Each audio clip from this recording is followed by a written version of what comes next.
question for you guys that maybe y'all can touch on is once we get these elected officials in office, how do we hold them accountable?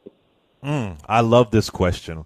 Once we get these elected officials in office, how do we hold them accountable? This is so important, right? It's work. It's not easy holding somebody accountable. It's actual work. It requires you to, if you care about, and I understand some people because they got jobs, they're working and scratching and surviving every single day. Not everybody can do that. But if you do want to hold somebody accountable, you're going to have to go to a city council meeting. You're going to have to call your public official. Every time you call your public official, they have to document that, right? They have to know who you are. Now, when a collective neighborhood does that, you could see some serious change. Mm-hmm. Holding accountable, unfortunately, isn't a individual approach. Sometimes it's you yourself running for office, Mm-hmm. but you have to show up. They have to see you. They have to know who you are. Know what you want. Find out what they're voting for. Find out why they're not voting for this. Right. The way to hold the president accountable is by holding your local officials accountable first. And I'm saying this because I got this question at Boston University, and there was one person who said, "Yeah, but folks don't have time to do that." Da, da, da. I get it. Then you're not going to hold them accountable. I understand that, Right. but Don't it talk is about work to hold. accountability. If you ain't accountable to your Yeah. damn self, then how you How do hold you everybody else hold your accountable? Yeah? How do you hold your partner accountable? You Mm-hmm. gotta you gotta check in. You gotta say, "Yo, here's how I'm feeling." It's like holding anything else, anybody accountable, but it Yeah. is actual work. It's not necessarily easy. Those are the things that I say. Go ahead, Reese. Well, okay. So there's A to Z of accountability, right? Z is general election, right? There you Then go. somewhere between A and Z is the primaries. So you can kick motherfuckers out that didn't do what you thought they was gonna do, and they're not the nominee anymore. And maybe they go on to win, and maybe they don't. But between those points, you have to be aware of who the accountable person should be. So, are you trying to hold your borough president, your town commissioner, your city council, your county council person accountable for things that are done at the state level, that are done at the federal level? So accountability starts with, do you even have the right person, right? But the other thing I would say is that accountability can't just be about ragging on somebody when they doing something you don't want to do. Accountability also looks like uplifting and supporting and standing behind people that are doing the tough things that they need support for. I moderated a panel last month or two. Yeah, it's still last month, and they talked about how one of the electors talks about how if they can walk in a hearing, a committee hearing, or if they can walk into a meeting and they got 10 people solid standing behind them, their position is going to carry more weight than the person who does anybody in the room want to second that motion? Does anybody in the room want to agree? And so accountability is not just saying you didn't do X, Y, and Z. I didn't get my check. You didn't fix this 20, 30-year problem in one term. Accountability also looks like showing up for people who are trying to make progress on the things that you want to see happen. Progress does not happen overnight, and it happens with an army of people behind these elected officials. And so I think that accountability is important, but I think that it's also equally as important to be supportive of people who are doing very tough work. Like, Jamal Bowman, he did all that work and people didn't All that show work. up to support Yeah. him. They let him get outspent by APAC and booted out for a motherfucker who was basically a Republican, who basically said, well, he only gonna do something for the blacks and the Latinos, so vote for me. And the blacks and Latinos who got shit for them stay the fuck at home. So accountability, it goes both ways. It goes both ways. By definition, politicians are going to be held accountable by their constituents, but the constituents need to hold themselves accountable. If you care, because you throwing out the accountability word, if you don't care, then you ain't got to be accountable for nothing. You did your part, you voted, or you whatever the hell, you went on about your business. Ain't nobody talking about you. But if you want that accountability word out there, then you have to be a part of that accountability in the actions that you take. I always remind people of a person named January Littlejohn. Have you heard of her, Mm, Reese? it's I vaguely remind familiar. people of this woman. This woman claimed that this is in Florida, that her child's school district was hiding from her that her child was trans or going through gender identity issues. At the end of the day, she took that complaint all the way to the governor's office. This was a stay at home mom. And that is the origins of the Don't Say Gay bill. Mm-hmm. And when that Don't Say Gay bill was passed, January Littlejohn was standing right next to Governor Ron DeSantis as the bill was passed. Mm-hmm. That's what I'm talking about. Now, I don't agree with what I think it's ridiculous. And the Don't Say Gay bill was so ridiculous. It's just ridiculous. And the idea of you can't mention sexual orientation at all in school, even Mm-hmm. teachers who are gay, they were being put at risk. But she put in that work to do, I believe, harmful work, in my opinion, Right. and was able to get an entire bill passed. And why did Mm-hmm. Ron DeSantis do it? Why did he do it?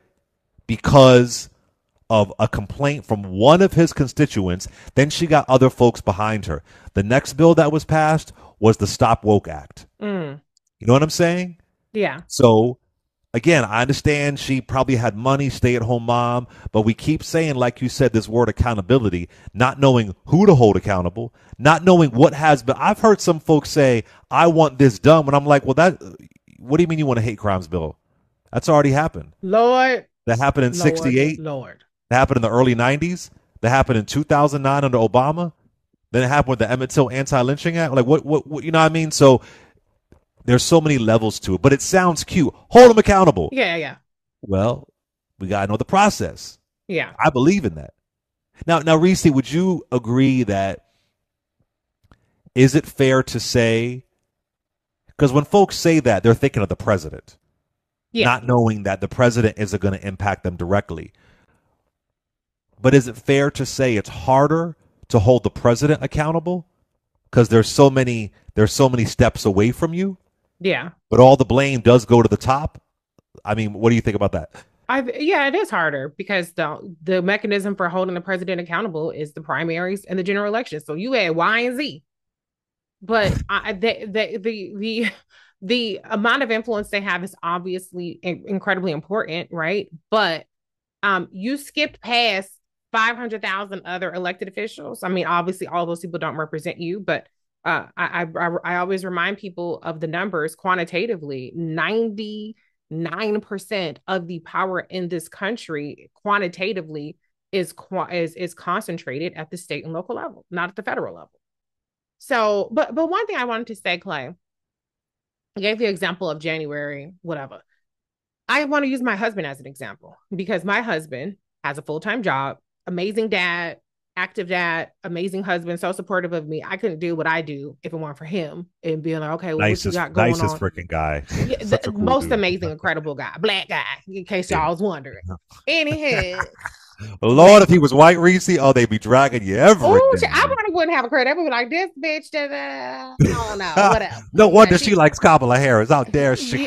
they would be on my head. I would be like, so. But anyway, That's moral right. story is, That's right. I got a nice black man for Kamala. Okay, but I say that to say that he he's been a commissioner in our town, right? And he has run now 2 campaigns, been elected both times. And one of the things that he was focused on, because he's a business guy, right, is the fact that there was $2 million, I believe. I'm gonna throw the number out there. There's $2 million in the county budget that had been allocated for our area, but it had never actually been dispersed to for our local government. And it had just been getting kicked out the can. So it had been earmarked, but it was never dispersed. And so what he did for years was he's had meetings. They said, well, you need a plan. So he helped engage an economic firm to come up with an economic plan. He went to the county town halls. He's had private meetings. He's advocated for this. And it wasn't just him alone, but him and like the mayor and all kinds of stuff, right? But he has been particularly focused on this. He's talked about this with our state representatives and our state senators. And so he has not let up on this. For the first time since he first took office, they released a portion of that money. Even though the county had this budget deficit and they were trying to close the gap, our town got a portion of that money that had been kicked down for at least 6-7 years because of his diligence in making sure that money that we were supposed to get according to this budget actually came to our town. And so that's when you talk about accountability, that's the level of diligence and patience that goes into seeing the kind of change that we're seeing. And if we look around our town, it's more beautified. We have more businesses coming in. It's looking a lot better, and a large part of that has to do with our town commission, and I have to give my husband a lot of credit for that. And so it's Wow. it's not just the Republicans that get batshit crazy and get involved. It's Democrats too, and it's not just people who wake up one day or who always wanted to be career politicians. These are people that have full-time jobs and have families and have responsibilities, and they do more than vote. They get out there, and he has town hall meetings, and he has all these committees that he's on. And so there is a way He has a to brilliant affect. woman behind him, probably giving amazing analysis and all that good Well, stuff. I'm a sounding board. I'm his campaign manager, so I did the signs, I did the little flyers and stuff. So it helps to have me. But Yes. at the end of the day, my point is that I can just give you I'm giving you a very specific example of how long it takes to get some of the things that you see happening and Yeah. how hard it is. But you have to have people that will fight for it. You have to have people that will fight for it. I think we're very fortunate in my town that we have my husband who fights for it, and we have other commissioners who fight for it. Even when other people are looking at the next step up, we're not a high priority. There are other areas that they get more bang for their buck as far as they're concerned of investing in them than our area. So it matters how engaged we are. It matters if you run for something, and then it matters if you support the people that are in office.